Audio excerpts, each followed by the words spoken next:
Hello my dear subscribers, my dear viewers. तो हमने last time बात की थी कि आओ टैरो सीखें, learn tarot with me Shalini. ठीक है, तो हम लोग टैरो सीखना शुरू करते हैं। तो उसके लिए सबसे पहले हमारी चीज़ होती है कि जब भी हम टैरो कार्ड सीखते हैं सबसे पहले हमारे पास कार्ड होना ज़रूरी है। ये ना सोचें कि मेरे पास कार्ड नहीं है, मैं ऑनलाइन पीडीएफ देख लूँगा। नहीं, ये सब बात नहीं चलती है। आपको सबसे पहले टैरो कार्ड लाना पड़ेगा। मैं तो ऐसी गुरु हूँ और ऐसी टीचर हूँ कि बुक बच्चे के पास पहले होनी चाहिए और एक पेन और कॉपी होना चाहिए। ठीक है, तो उसी से रिलेटेड मैं बात कर रही हूँ कि सबसे पहले हम टैरो कार्ड कौन सा खरीदें। एक बहुत सीरियस मुद्दा है, क्योंकि 1-2 रुपए की चीज़ आप नहीं खरीद रहे हैं और आप कोई वस्तु भी नहीं खरीद रहे हैं। ये भी पॉइंट यहाँ पर ध्यान देने योग्य है। तो हमें टैरो कार्ड जब बाज़ार में जाते हैं तो बुक स्टोर पे भरे पड़े हुए हैं टैरो कार्ड, क्योंकि आजकल हर कंसेप्ट से रिलेटेड बनने लगे। ठीक है, और क्वालिटी में फ़र्क आता है। हाँ, इसलिए हमें कौन सा टैरो कार्ड खरीदें, उनमें ये पॉइंट आ जाता है कि क्वालिटी में फ़र्क है और हम कोई सा भी नहीं खरीद सकते। नंबर थर्ड कि क्या हमारे टैरो वो पूरी जानकारी निकाल पाते हैं, जो पूरा हमारा प्रेडिक्शन समझा पाएंगे जो हम कहना चाहते हैं। क्योंकि एक बात ध्यान दें, टैरो के लिए हम केवल एक माध्यम है, हमारी वाणी केवल एक माध्यम है प्रेडिक्शन बनाने का, जो हमारे पास सीकर आया है। We are spiritual healer, counsellor, tarot counsellors हैं हम लोग। तो हमें जो भी इंसान आया नेचुरली कुछ उसको क्वेश्चन, क्वेरी, कन्फ्यूजन लाइफ में कुछ ना कुछ दिक्कत, कुछ ना कुछ ऐसा होगा जिसके लिए वो हमारे पास आया, तो हमसे गाइडेंस चाहता है। तो हमारा मैसेज जो डिवाइन से रिलेटेड होता है टैरो, मैंने आपको बताया था कि केवल कार्ड के सिंबल का वो ट्रांसलेशन नहीं है, ट्रांसफॉर्मेशन ऑफ सिंबल्स नहीं है। इसमें हम थोड़ा सा ऊपर वाले से भी जुड़ते हैं, डिवाइन से जुड़ते हैं। उसके हिसाब से फिर हमें जो इंट्यूशन मिलते हैं, डाउनलोडिंग होती है, हम अपनी थर्ड आई चक्र को जागृत करते हैं, उनके हिसाब से हम फिर प्रेडिक्शन देते हैं। तो बहुत ज़रूरी है कि हम कार्ड से जुड़ें। ठीक है, तो उसके लिए कार्ड परचेज करते टाइम कुछ मुद्दे बहुत ज़रूरी हैं जिन पॉइंट्स पर हम ध्यान दें। वो इस तरीके से, नंबर एक तो ये बात हो जाती है, देखिए, क्योंकि बाज़ार में जाते हैं तो सस्ते कार्ड, महंगे कार्ड और बहुत अच्छे अट्रैक्टिव पिक्चर्स वाले, अट्रैक्टिव कलर्स वाले कार्ड, अट्रैक्टिव उनके कवर वाले कार्ड्स, बहुत तरह के कार्ड्स हमें मिलते हैं। तो हमें ऐसा नहीं है कि जो कम रेट के कार्ड्स हैं वो सही प्रिडिक्शन नहीं दे पाएंगे, या फिर जो बहुत महंगे कार्ड हैं उनका प्रिडिक्शन सही होगा, या जो अट्रैक्टिव कार्ड है वो सही प्रिडिक्ट कर पाएंगे, या जो नॉन अट्रैक्टिव कार्ड है, सादे कार्ड है, उनसे प्रिडिक्शन सही नहीं मिल पाएगा। ऐसा कोई क्राइटेरिया नहीं है। इसलिए सबसे पहले तो हम जब भी कार्ड लेने जा रहे हैं या लेने का सोच रहे हैं या साइट पर देख रहे हैं, 2 सेकंड के लिए अपनी आंखें बंद करके अंतर ध्यान कर ले प्रभु का, ऊपर वाले का, सुप्रीम पावर का, जिसको भी आप बिलीव करते हो, जिस भी रिलीजन के हो, कि हे प्रभु, मैं लोगों की मदद करने के लिए टैरो रीडिंग के लिए कार्ड खरीद रही हूँ, जिसका टोटली पूरा एक उद्देश्य लोगों को सही गाइड करना, लोगों के कन्फ्यूजन को दूर करना, उनकी किसी भी तरीके से मदद करना है। ठीक है, तो उसके लिए जो भी मैं टैरो डेक से अट्रैक्ट हूँ, या जो भी टैरो डेक लेने का डिसीजन लूँ, या जो भी टैरो डेक मुझे बहुत ज़्यादा मैं सोचूँ लेने का, वही टैरो कार्ड्स मेरे सामने लाना, वही डेक से मेरे को इतना ज़्यादा अट्रैक्ट करवाना है, वही फाइनली खरीदवाना जो मेरी श्रद्धा, विश्वास, उसके भी ऊपर इंट्यूजन, मेरी प्योरिटी की एनर्जी, जिससे कि मैं सही प्रिडिक्ट कर पाऊँ, सही डाउनलोड हो पाए, सही मैं गॉड के मैसेज को समझ पाऊँ और उसको कन्वर्ट कर पाऊँ। तो उसी तरह का एनर्जी अलाइन हो जिसकी मुझसे, तो कार्ड और मेरी एनर्जी सेम हो, ये मैं आपसे प्रेयर करती हूँ, प्रार्थना करती हूँ। Thank you so much supreme power, thank you so much universe, thank you so much tarot. ठीक है ना, ये तो अंतर ध्यान आपको करना ही है, क्योंकि ये थोड़ी जुड़ने वाली एनर्जी है। ठीक है ना, इसमें वो एस्ट्रोन्यूमरो वाले हमारे कैलकुलेशंस थोड़े से नहीं हैं, तो ये डिवाइन एनर्जी है पूरी की पूरी। तो आप इस तरीके से अंतर ध्यान करके आप टैरो खरीदते हैं। और अब मैं एक पॉइंट बताती हूँ कि टैरो में हमें हम कार्ड्स को यदि हमें खोलने देते हैं शॉपकीपर, या फिर हमारे घर आने के बाद में वो डिलीवरी के बाद में हम डेक को जब खोलते हैं, तो डेक में कार्ड हमारे 78-79 ही होना चाहिए शुरू में, कम से कम शुरू में। और ये नंबर 1 पॉइंट हो जाता है। नंबर 2 पॉइंट है कि जो भी हम डेक खरीदते हैं, ठीक है ना, उस डेक में एक कॉपीराइट मार्क होता है, जैसे कि रेडर वेट का है, इसका है। अब चूँकि ये तो अब ये मॉडर्न ज़माने के ही हमें मिल रहे हैं, तो इसमें बारकोड होते हैं, दिख रहा होगा आप लोगों को। तो इस बारकोड से भी स्कैन करके शॉपकीपर हमें पूरा बता सकता है, नहीं तो हमें यदि स्कैन कर सकते तो हम भी पूरी इन्फो निकाल सकते हैं।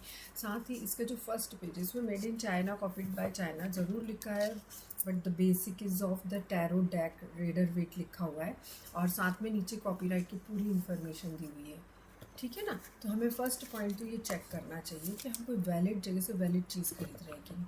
अब जैसे मैं इन कार्ड से भी प्रेडिक्शंस करती हूँ और भी मेरे डेक्स हैं, तो ये जितने भी मेरे डेक्स हैं, है ना, तो उन सारे डेक्स के साथ में जो ये डेक है, इन सारे के गत्तों पर, कार्टन पर हमको इस तरह का एक बारकोड दिखता है। इस बारकोड की इन्फो हम शॉपकीपर से निकलवा सकते हैं, हम खुद देख सकते हैं, या अमेज़ॉन वगैरह जिस भी साइट पर जाते हैं तो हम वहाँ पर इनको चेक कर सकते हैं। साइट में भी डिटेल दिए होते हैं, या फिर साइट से हम पूछ भी सकते हैं। ये दिक्कतें हमें क्यों आ रही हैं? क्योंकि बुक स्टोर पर जब जाते हैं तो बुक स्टोर भरे पड़े हैं, ठीक है ना, टैरो डेक से। और साथ ही साइट्स पर भी बहुत सारे टैरो डेक भरे हुए, ग्लोबली, इंटरनेशनली, इंडियन लेवल पर। तो इसलिए हमको इन पॉइंट पे सोचना पड़ेगा, क्योंकि जिस तरह हर चीज़ में मिलावट हो रही है, टैरो डेक में भी मिलावट हो रही है। टैरो डेक में भी मतलब ओरिजिनल वो हमें सही बता पाते हैं कि नहीं, परंतु बाकी तो ये सारा है कि डुप्लीकेट सी हर जगह चल रही है। इसलिए नंबर सेकंड पॉइंट आता है कि हमें इनका पेपर बैक चेक करना चाहिए। जब भी हम टैरो डेक लेते हैं तो हमें पेपर बैक चेक करना चाहिए कि इनकी पेपर की क्वालिटी कैसी है, पेपर बैक अच्छा, अच्छे मटेरियल के कार्ड यूज़ हुए हैं, कोई ऐसे ही तो कार्ड यूज़ नहीं हुए हैं, कोई पतले से तो कार्ड का पेपर नहीं है, बट पक्का वो मिलावटी होंगे। किस तरह की क्वालिटी कैसी है, ठीक है ना। पेपर बैक है, मटेरियल है उनका, जैसे हम शफ़ल करते हैं, हमारा तो काम ही शफलिंग का है, तो अब शफ़ल करते भी यदि वो तोड़ने मुड़ने लगे तो हम कैसे करेंगे?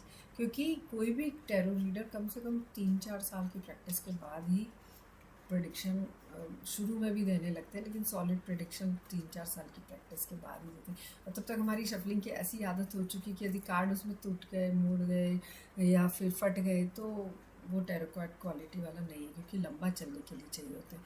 नंबर 2 पॉइंट हुआ।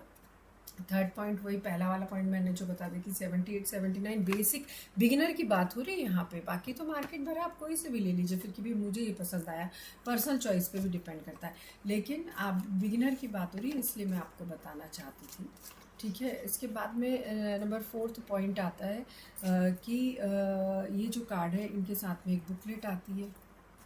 तो इस तरह की बुकलेट सबके साथ होती है, सेल्फ एक्सप्लेनेटरी होती है। हम गुरु से तो सीखते हैं, गुरु से सीखने का अलग ही इम्पोर्टेंस है, एक ब्लेसिंग आता है हमें गुरु का, गुरु के भी गुरु का आता है, क्योंकि हर शिष्य को पोर्शन जाता है ब्लेसिंग का, चाहे किसी भी तरह की दीक्षा ली हो आपने। तो इस तरीके का इनमें एक बुकलेट आती है, जो बुकलेट होनी चाहिए हमें चेक करनी। साथ ही अगला पॉइंट क्या चेक करना चाहिए हमें, अगले पॉइंट में चेक करना चाहिए कि कार्ड जो है, चूँकि ये सिंबल के माध्यम से हम प्रेडिक्शन को अपनी वाणी में जो चेंज करते हैं, तो या फिर कई लोग खुद ही समझते हैं तो भी, तो उसमें जो पिक्चर बना है, क्या वो पिक्चर क्लियर है कि ये इन्फिनिटी का साइन है ना, ये दिख रहा है आपको पूरा, ये जो बंदा बना है वो क्लियर, उसके हाथ में बॉन्ड है, ठीक है, एक कप भी रखा हुआ है साथ में, और ये किस तरह के खुशी के साइन है या दुख के साइन है, ये सारा कुछ हमें समझ में आना चाहिए कि पीछे इसमें जिस तरह के फूल हैं, खुशी का साइन बताया जा रहा है ना, कि आपके हिसाब से चीज़ें पूरी होंगी। मैजिशियन का कार्ड है तो ये अल्फ़ाबेट अच्छे से लिखे हुए हैं, आपको पढ़ने में आ रहा है, क्योंकि बिगिनर की बात हो रही है, उसके बाद तो आपको कुछ बताने की ज़रूरत नहीं होती कि कौन सा कार्ड क्या कह रहा है। First point symbols, pictures. Second point, दूसरा सब पॉइंट ये है कि क्या कलर्स सही तरीके से हैं, क्लैरिटी है कलर्स में, कि जैसे येलो कलर है तो येलो ही है ना, डार्क ऐसे बिल्कुल मटमैला सा येलो कलर तो नहीं है, ये जिस तरह का रेड बताया तो रेड ही है ना, ऑरेंज तो नहीं है, क्योंकि ये सब मैटर करते हैं कि किस तरह की एनर्जी है। मैजिशियन है पर प्योर हार्ट, प्योर एनर्जी के साथ में, इसलिए वाइट कलर है यहाँ पे, तो ये वाइट कलर ही है ना, ऑफ वाइट तो नहीं है, फूलों का रंग रेड ही है, एनर्जी से भरपूर, जोश, तो वो सारी चीज़ें हैं। कप है तो कप के ही शेप का बना हुआ है, ये सारी चीज़ें हमें चेक करना बहुत बहुत ज़रूरी है, ठीक है ना। तो ये हमारे लिए बहुत ज़्यादा इम्पोर्टेंट पॉइंट हो जाता है। इसके साथ में अभी आपने ये सारा चेक कर लिया, अब इसके बाद ही आप परचेस करेंगे। और मार्केट में मैंने जैसे बताया कि अब बहुत तरीके के कौन से लें, लेकिन हमें उसके बाद में जो हम अट्रैक्ट कर रहे हैं कार्ड, उन्हें हमें पकड़ के थोड़ा सा देखना चाहिए, अपने हाथ में लेके देखना चाहिए। कार्ड नहीं पकड़ पा रहे हैं तो डेक को पकड़ें, है ना, उसको थोड़ा सा पकड़ें अच्छे से, आपने प्रेयर भी करी है उसको फील करें, आपको कुछ हो जाता है फील, या वाइब्रेशन अंदर से आते हैं, या आपको एक खुशी का इजहार होता है, या आपको लगता है नहीं यार ये वाले नहीं, कुछ पकड़ने से अच्छा महसूस नहीं होगा, आपको फील हो जाता है तो आप ऐसे थोड़ा सा पकड़ सकते हैं। नहीं भी फील हो तो आप पकड़ के देखिएगा तो कम से कम, ठीक है ना। फिर आप खुद ही मुझे कमेंट्स में बताइएगा कि ये पॉइंट में काम किया कि नहीं। और उसके बाद में फिर हम कोई सा भी कार्ड ले सकते हैं, पर बिगिनर है, मेरी आपसे विनती है कि जिस तरह हम हर विधा में, जैसे हम गणपति को प्रणाम करते हैं, अपने सुप्रीम पावर को हमेशा काम शुरू करने के पहले हम प्रणाम करते हैं, उसी तरीके से हम इसमें भी क्यों ना हमेशा जो परंपरा आ रही, जो हमारे गुरु ने हमें बताया और मैं भी आपको बताना पसंद करूँगी, क्यों ना हम सबसे पहला रेडर वेट लें, भले हम ये लें, इसके साथ में कुछ और भी ले लें, दूसरे कार्ड्स भी ले लें जो अभी आपने देखे, और इसके अलावा भी हम कोई सा भी ले लें डेक, लेकिन या इसके बाद में ले लें, लेकिन हम पहला क्यों ना टैरो डेक हम रेडर वेट ही लें। ये हमारा समर्पण है, श्रद्धा है। Thank you so much tarot को और उस फर्स्ट डेक बनाने वाले को, उस फर्स्ट इस विधा को दुनिया में इंट्रोड्यूस कराने वाले लोगों की मदद करने का एक टूल बनाने वाले के लिए हमारी श्रद्धा होगी। तो मैं मतलब दिल से मैं थोड़ी सी एडवाइस यही देना चाहती हूँ कि क्यों ना हम फर्स्ट ये डेक लें, उसके बाद में तो मार्केट भरा है और जो मैंने पॉइंट्स बताए उनके हिसाब से ले ही लेंगे, क्योंकि ये टैरो को हमारा थैंक यू होगा, जिससे हमें टैरो कार्ड बनाने वाले का ब्लेसिंग एडिशन में मिलेगा, ठीक है ना। तो इस तरीके से आप पॉइंट ध्यान में रखें, लीजिए टैरो डेक, आगे बढ़ते हैं, मिलते हैं अगले एपिसोड में। Thank you so much my dear subscribers, और ऐसे ही मेरे साथ चलिए, और जो भी डाउट हो, क्लैरिटी हो, प्लीज़ पूछते रहिए, कहीं कन्फ्यूजन होता है तो मैं बैठी हूँ।